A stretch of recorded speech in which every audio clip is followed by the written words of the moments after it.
So alright mga boss, meron ako ituturo sa inyo kung paano mag-register dito sa Smart EI. Dito sa bago nating platform na pwede kang kumita rito araw-araw ng ng 2.5% to 2.6% araw-araw depende sa ilalagay mong puhunan dito. So ito po ay isang trading, no? Robot po ito. Robot po yung magti-trade para sa atin. So ganito po ang gagawin natin kung gusto mong mag-register, kung paano mag-register. So kung meron ka ng referral link, kung napasahan ka na ng referral link ng inyong sponsor o yung taong nag-share sa iyo nito. So pindutin mo lang yung referral link. Then, ganito po yan ang lalabas. Ganito po. So, ilagay nyo po yung email nyo. So, syempre sa akin, lagay natin yung email. Email.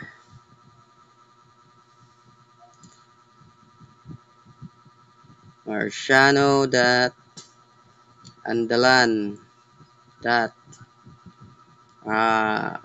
GE 2019 Yahoo Gmail. Ito na yon. Okay? Then, ilagay nyo lang po yung password nyo. So, kung ano yung password nyo ilalagay dyan. So, pwede nyo po yung pwede po yung yung parang mata dyan para makita nyo po yung ginagawa nyong password, no? So, ganito na lang. 1, 2, 3. Ganito. Dismar. Yan. Parang di maganda. Mar.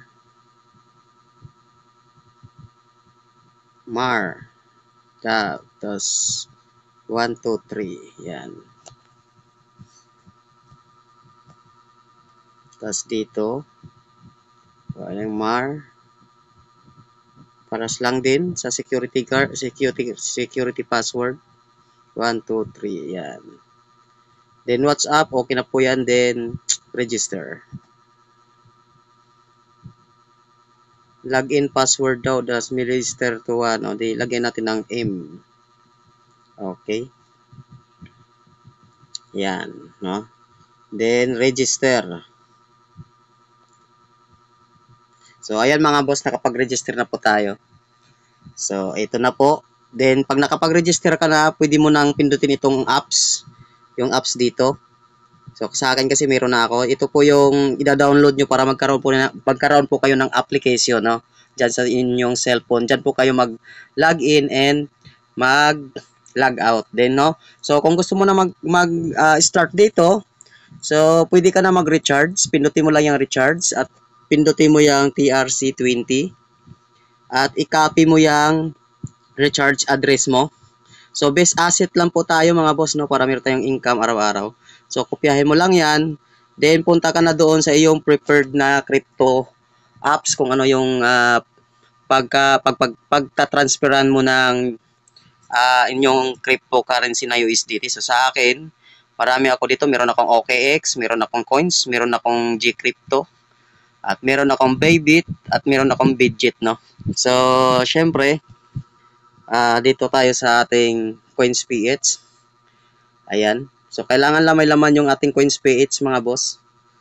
So, syempre, magbili tayo ngayon ng USDT. No, kasi hindi pa yung USDT natin. Kulang kasi tingnan natin yung USDT natin. Kulang. No, so, magbabay muna tayo ng USDT. Buy tayo.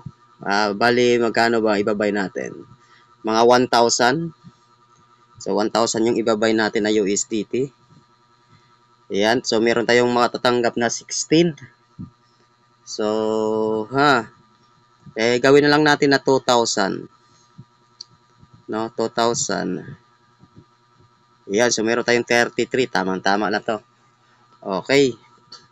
Then, purchase. Then, confirm. So, ayan mga boss, nakapag-buy na tayo ng USDT. Okay? So, titingnan natin yung, USDT kung ilan. Ito na yung USDT natin. Meron na tayong 34 USDT, no? So, ita-transfer na po natin yung ating 10 USDT doon sa ating account, no? So paano ba? So ulitin natin. Ulit tayo. Nandito tayo sa ating Smart AIT GPT sa apps. Then pindutin mo lang yung recharge. Then TRC20 USDT. Then naka-base asset lang po tayo. Then copy lang po natin yung recharge address. Copy mo lang yan. Then punta ka na sa iyong crypto apps. Ito na yung Coins PH ko. So, yan o. Pagka ganito yan, pag nasa home ka, ganyan yan. Then punta ka lang sa portfolio. Then pindutin mo po yung USDT Tether. At pindutin mo po yung transfer kung meron ka ng USDT. Kung nakabili ka na ng USDT. Then pindutin mo lang yung send USDT, okay? Then send external wallet. Then syempre mga boss, pindutin ang network, then Tron. Then ilagay ang amount. So yung amount natin is 10 yun, di ba? So 12. Lagay natin yung 12 para ang ma-receive ng ating account doon sa Smart is 10 USDT. So sakto lang. No? So then USDT address, yung kinopya mong recharge address doon sa iyong Smart. No? Pindutin mo lang yan, diinan mo. Then paste. So yan na yon. Then next, I understand. Then i-confirm mo na mga boss. Yan. So, ilagay mo yung authentication code sa email address. Punta ka sa iyong email. No, dito sa email mo, nandito yung verification code. Yan. Then, hanapin mo yung coins. Ito na si coins. Ito yung verification code. Copy mo lang. At balik ka ulit doon sa iyong coins. Then, automatic po yan. Ano na siya, nagpa-process na po siya, no? So dito po yan makikita sa others. Ayan.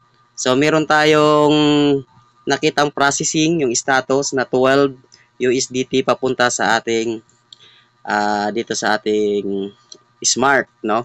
So pag nakapag-transfer ka na sa iyong CoinsPH or sa iyong OKX, scroll mo lang to, balik ka dun sa Smart mo, scroll mo lang to at pindutin mo po yung recharge complete, okay? Yan lang, ganyan lang po mga boss. Yan, okay, then back mo na. So ayun mga boss, i-check na natin ngayon yung ating recharge kanina natin USDT. So, syempre, punta tayo dito sa may taas, yung may message, yung katabi ng globe, yung bilog sa taas, no, sa may kanto, sa bandang kanan. So, nakita nyo, meron na dito nakalagay na recharge 10 USDT. So, dumating na nga yung ating recharge. Then, syempre, punta tayo dito sa may me. So, meron na siyang recharge amount na 10. Okay? Then, syempre mga boss, ganito lang na ang gagawin natin sa araw-araw kung paano tayo kumita, di ba? So, kung may recharge ka na dyan, kung nakapag-recharge ka na, punta ka na lang sa iyong Quantify. Ito, dito sa may taas, sa may baba, sa katabi ng home. Ito lang po yung gagawin natin araw-araw para kumita tayo dito. So, ito, meron na tayong 10 USDT, no?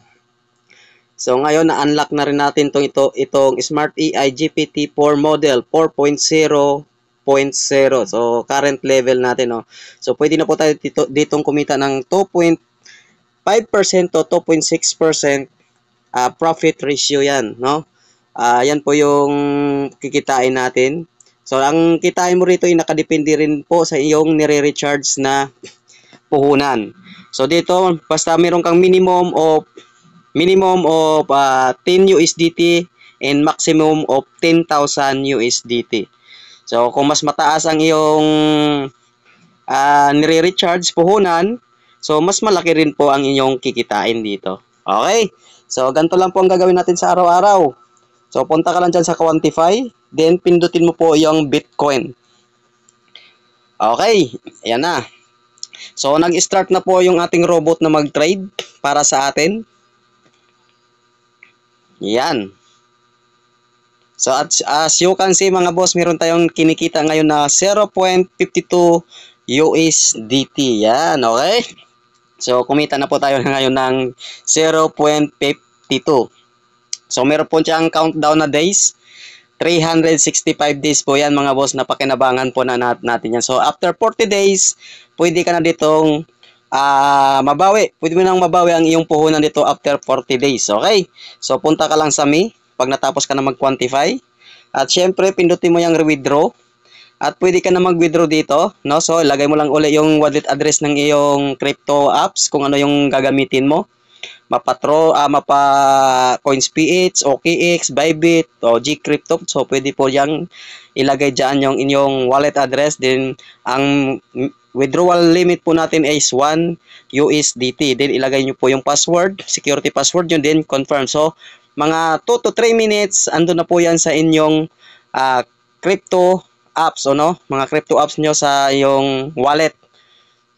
Ganun po siya kabilis ang pag-withdraw dito. So, okay. So, yan lang mga boss. Kung nais nyong magkaroon ng gantong pagkakitaan, so comment ka lang dito sa baba ng aking video. Then, message mo ako. Ituturo ko sa iyo kung paano ka makapagsimula dito sa Smart EIT GPT. Okay? So, yan lang. Maraming salamat and God bless po. Maraming salamat sa panonood.